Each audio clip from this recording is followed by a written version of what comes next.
Hello friends,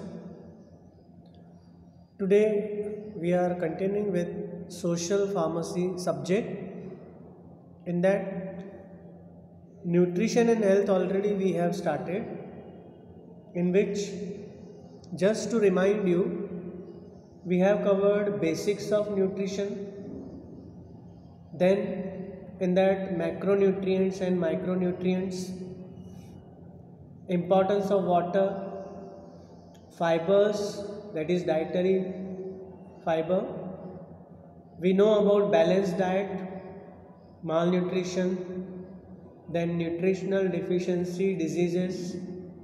We have seen ill effects of junk food, what is fast food, then calorific value of various foods, fortification of food. Then we know about food safety also, how adulteration of food is taking place. So in that connection, we are continuing this major topic, nutrition and health.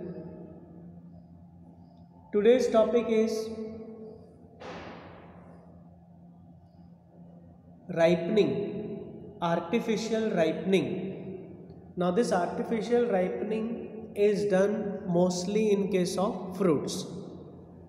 First we must understand that what is the meaning of ripening. Ripening मतलब कोई भी फल जो है, fruit जो है, वो पकने के बाद उसमें क्या क्या चेंजेस आते हैं. So that is the meaning of ripening. This is just to make you understand first slide that ripening is the process by which fruits attain their desirable flavor, quality, color, palatable nature and other textural properties, isn't it? So we can make the difference between the any fruit which is ripened and the other fruit which is raw, isn't it? जो कच्चा फल होता है. So the raw fruit will not show these type of changes, isn't it? These are the physiological changes which either they may take place naturally when the fruit is on the plant, or this can be done after harvesting of fruits, and that is called artificial harvesting, isn't it? Artificial ripening of fruits. Now this is also very important, but it has got drawbacks also. The disadvantages also we are going to discuss, because in this topic you must know very well about the effects of artificial ripening. Now this artificial ripening after harvesting is done of fruits, isn't it? And in this, certain chemicals can be used. We can say that this is a pre-treatment which is done mostly for fruits, isn't it? So that it must be better accepted by the consumer, isn't it? And it can be marketed very well. Now artificial ripening, isn't it? So the process by which ripening is controlled and product may be achieved as per requirement by controlling different parameters, isn't it? So this is done after harvesting, we can do, isn't it? Before it gets matured, they are harvested, fruits are harvested, isn't it? Now this is done, artificial ripening, to achieve faster and more uniform ripening. Generally 80% fruits are ripened artificially through ripening agents. As I said that different chemicals are used, isn't it? So with the help of these chemicals, they are ripened in a short period of time. The cosmetic quality of artificial ripened fruits will increase, but organoleptic qualities, nutritional value and shelf life are depreciated. That means they are decreased when fruits are subjected to treatment without considering maturity status. So this you may also realize, and you might be knowing also, nowadays whatever the artificial ripening of the fruits is done, any fruit if you bring from the market, within 1 or 2 days you will see that it gets decomposed, isn't it? This decomposition is due to the artificial ripening. Now, artificial ripeners, some of the agents, as I said, chemical agents, that also we will see, which are used to ripe the fruits artificially.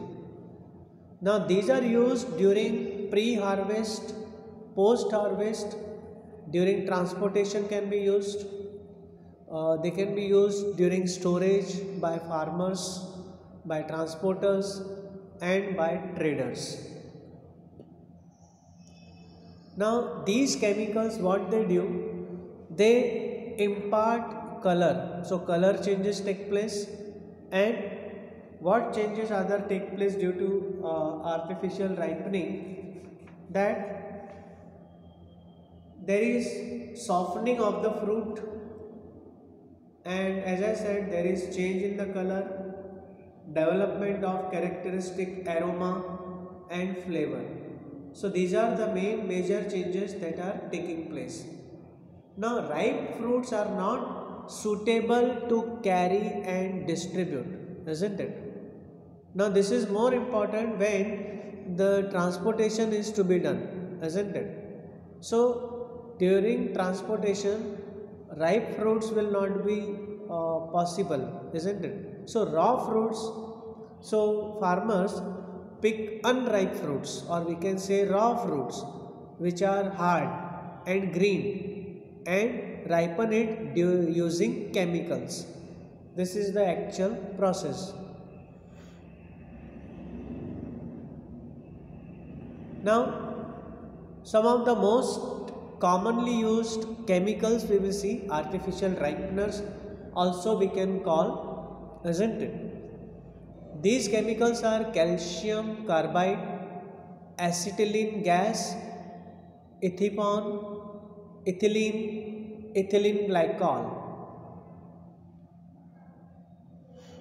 Now, already I have said this point. Again, you must remember, as this is shown in the slide, that artificial ripening will never increase nutritional value of the fruits, isn't it? It will carry health risk. So these examples you must know of the chemicals which are used commonly nowadays. Current ripening methods.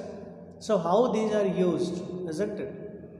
Calcium carbide is widely using chemical to increase ripening. It contains traces of arsenic on phosphorus. These are toxic and may be harmful to health. Calcium carbide reacts with moisture in the air to produce acetylene gas. Acetylene gas acts as a ripening agent, but is believed to affect nervous system. So the drawback of this calcium carbide is whatever the gas that is formed in coming in contact with the atmospheric air, it affects our major nervous system. How? By reducing supply of oxygen to the brain. So, under Act, that is the Prevention of Food Adulteration Act, under Article 44 AA, isn't it, which was formed in 1955, nowadays this is banned.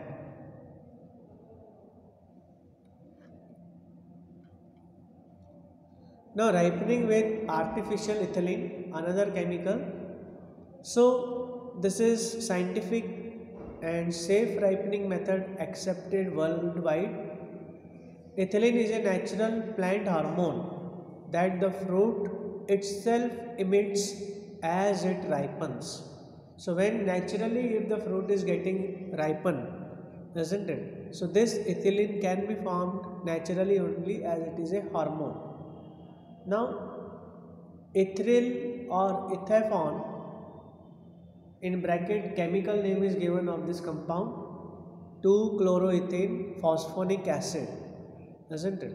So exposure of unripe fruit to a minuscule dose of ethylene is sufficient to stimulate natural ripening process until the fruit itself starts producing ethylene in large quantities. The use of ethylene to promote ripening is permitted under FDA regulation 120/1016.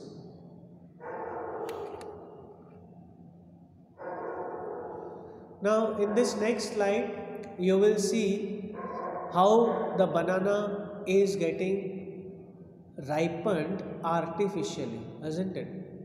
By using ethylene as a artificial ripener, isn't it? So in this fashion, along with the banana, the other types of vegetables, fruits, that also can be artificially ripened by using this ethylene hormone, isn't it? So the seasonal fruits we can say which are available, for example banana, tomato, then another fruit is avocado, mango, papaya, persimmon and honeydew melon. So these are some of the examples you must know that are artificially ripened by using ethylene. Then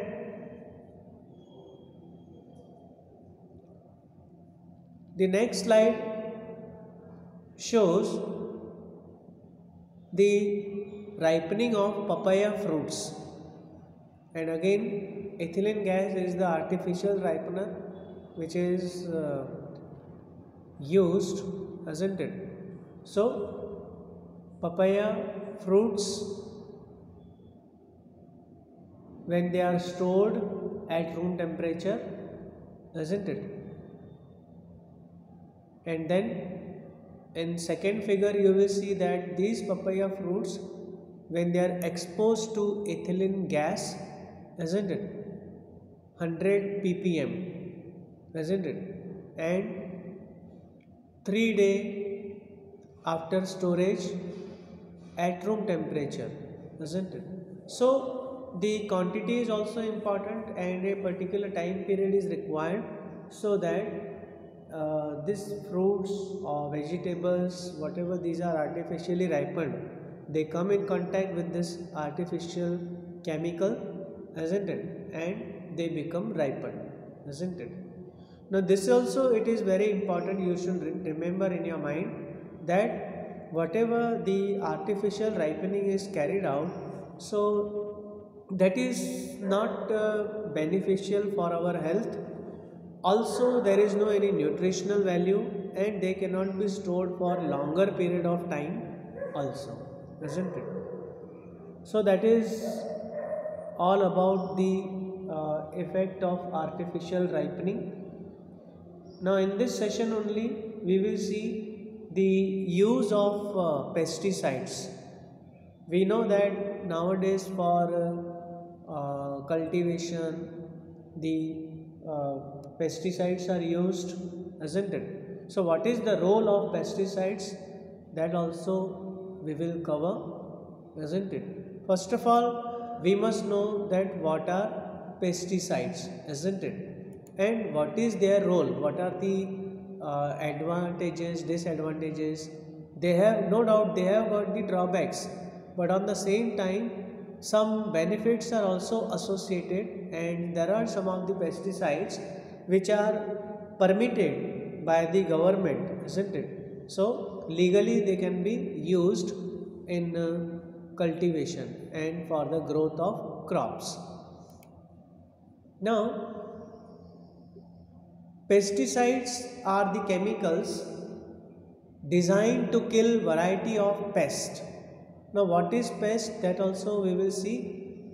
And pest will include, it may be weed, undesired plant. We can say it is an undesired plant, that is called pest. Insects, rodents and fungi.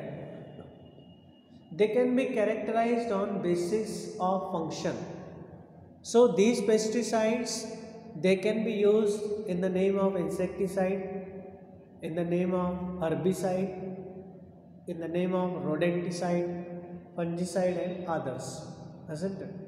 Two major categories are there, biological and chemical, isn't it? Now, biological will include parasitic insects, or they may be vertebrates, birds, reptiles, isn't it? They are also acting as a pesticide.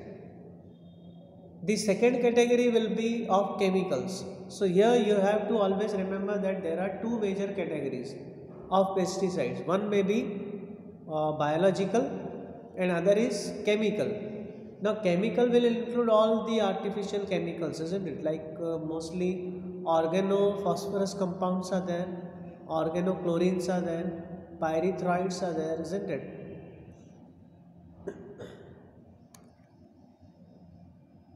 Now, next slide. This is the classification, just to make you understand. There are varieties of pesticides nowadays which are used, and they have got different role, as we have seen in the first slide also. So insecticide, all these are pesticides. 5 different names are given, isn't it?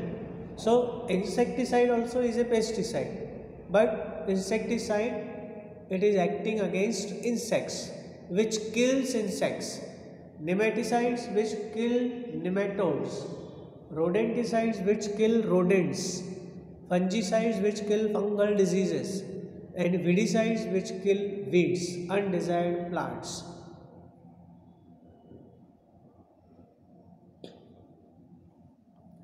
So in next slide, just to make you understand more clearly, in this slide you will see insecticide and nematicides. So insecticide, the chemical which is highly toxic and which is highly harmful, it destroys or kills insects. Nematicides, again these are the chemicals that destroy or kill nematodes. Nematodes means roundworm.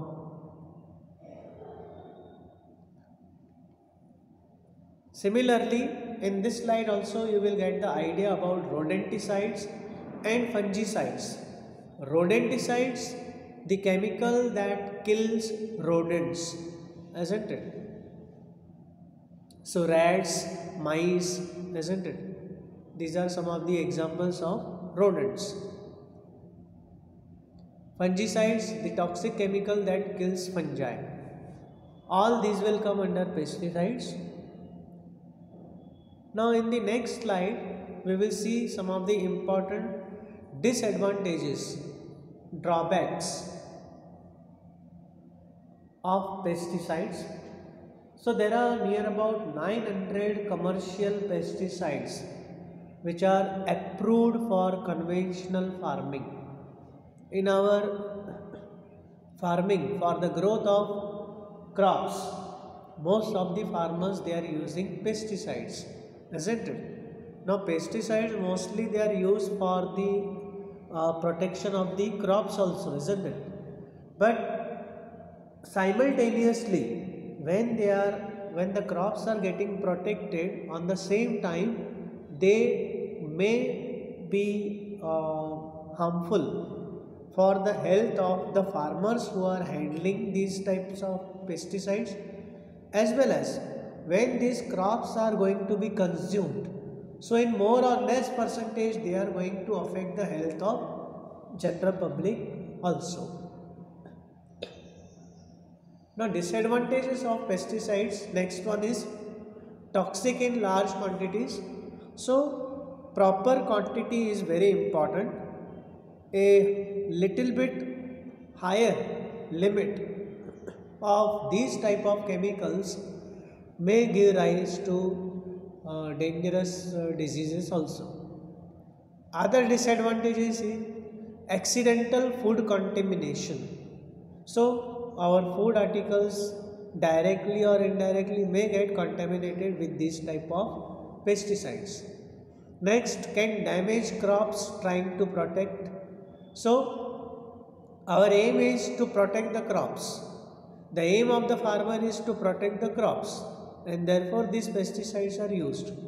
But there are chances that the crops may get damaged in presence of pesticides if the care is not taken or the appropriate quantity is not used, isn't it? The other disadvantage of pesticide is that there is reduction of beneficial organisms. So there are organisms which are present in the field, isn't it? Which are you can say having their role in the nature, isn't it? But when they come in contact with these pesticides, they are destroyed. So these beneficial organisms, when they are destroyed, so this is another drawback associated with the pesticides. Changes in the natural balance, isn't it? So natural balance is also disturbed. Drifts to contaminate livestock. So chances of contamination of the crops. On the same time, next drawback is groundwater contamination. So our earth is coming in contact with these dangerous chemicals, and no doubt whatever the earth elements are there, whatever the elements are, important elements are present in the earth, they get affected, groundwater get contaminated, then resistance of crops due to overuse. So the overuse also, there are chances that this may affect the growth of crops also. These are some of the important disadvantages. In next slide, we will see some of the health benefits they are not health benefits, they are the health effects. Ill effects also we can call, ill effects of the pesticides on our health. So very first important one is the endocrine damage. Our endocrine system is also a major system as like nervous system, isn't it? And this endocrine system is involved in the synthesis of various hormones in our body. They may be thyroid hormones, there may be some reproductive system hormones, there may be some other hormones related to metabolism. So there is damage to our endocrine system due to pesticides. Chances of cancer, chances of nervous system damage, liver damage, skin may get affected, eyes may get affected, specifically those who are handling this type of pesticides in the field. Vomiting, diarrhea, slow heart rate, birth defects, they are also seen. So most health risks are associated with the farm workers or improper use. Although many studies have been done that support endocrine damage to children from exposure to pesticides in food, isn't it? So the endocrine damage specifically in children's, isn't it, is more common, and there are many maximum chances, isn't it?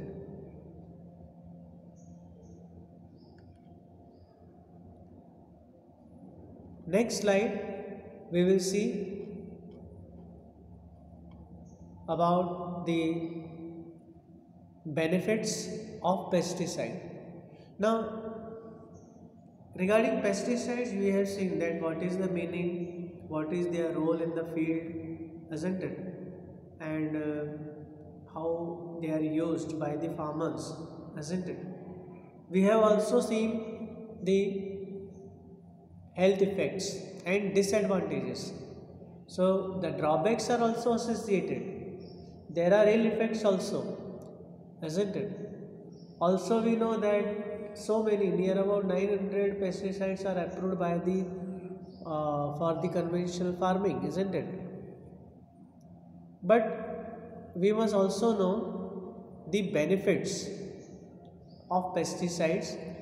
So in this slide, we will see near about 7 to 8 points which are the benefits of pesticide.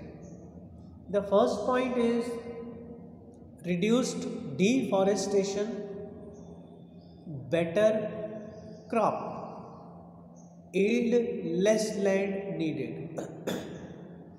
So deforestation. Now there is no need to finish up the forest as it is required for the bumper crops, isn't it? More agricultural land is needed. But because of the pesticides, isn't it? Deforestation has been reduced. Forest cannot be finished, or there is no need to finish up the forest, isn't it? And because of the pesticide, the ratio of the crop has increased, isn't it? So in a less land, more crop is possible when these types of pesticides are used. Then reduction in fertilizer used, isn't it? So fossil fuels, use of fossil fuels, it has also decreased due to pesticide, and fertilizers are also very less used, isn't it? Then pesticides enable farmers to till less, in turn causing less soil erosion, isn't it? So undesired, whatever the crops are there, undesired crops, we will not say, but we will see the undesired plant, that is called pest, isn't it? So the ratio of the pest is also reduced, isn't it? And as the ratio of this pest is controlled, the damage of the soil is also reduced, that is called soil erosion. So there is less soil erosion. Food production has increased. So due to pesticides, isn't it? And due to these chemicals, over last 40 years, 50% you can say growth has been observed. Less water needed to produce crops. So comparatively, water needed is also less, isn't it? Then disease control from insects, fungus and toxic weeds. So by the use of these pesticides, what happened? The insects are destroyed, fungus is finished up, and there are no toxic plants, toxic pests, isn't it? So when all these things are controlled, automatically the diseases which are due to insects, fungus and toxic weeds, they are automatically controlled. Then protecting livestock from insects and rodents, isn't it? Then cost effective, more money for the farmers, better price in the grocery store, isn't it? So as the quality of the crop increases, quantity of the crop increases, isn't it? And accordingly more money is there which can be earned by the farmers, isn't it? And better value can be estimated in the grocery store, isn't it? So this is all about the use of pesticides, isn't it? So in today's session we have seen the effects of artificial ripening and use of pesticides. So regarding pesticides, whatever information or whatever the notes are there which is beneficial for you, that has been given. Now all of you, you must go through these slides, complete your notes. If you are not understanding any point, so you can listen this video twice or thrice, isn't it? Thank you.